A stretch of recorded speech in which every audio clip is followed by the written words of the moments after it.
Welcome to this video on Sizing the Shield, Principles and Protocols for MPCB Selection.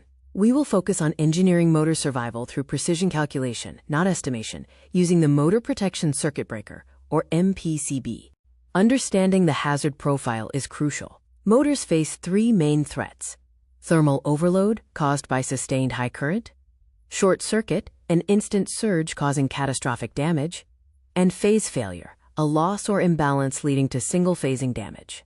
The MPCB provides a dual-action defense. The bimetallic strip offers thermal, time-delayed protection for overloads. The magnetic coil offers instant protection against short circuits. The mechanism also includes phase loss sensitivity.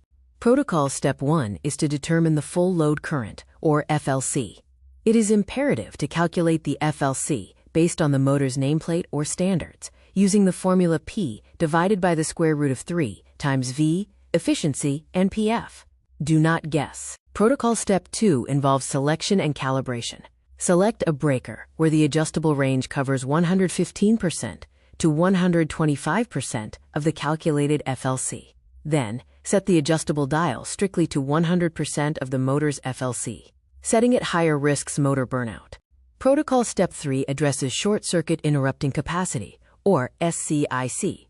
The MPCB's braking capacity must exceed the maximum available fault current at the installation point to avoid catastrophic failure. Magnetic protection handles the short time zone.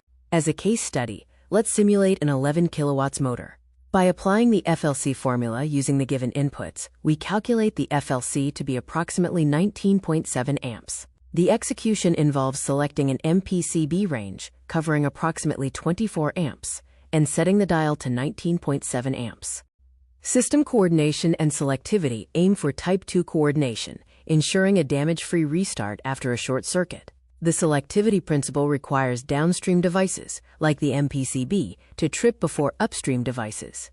The MPCB must also tolerate inrush current during startup.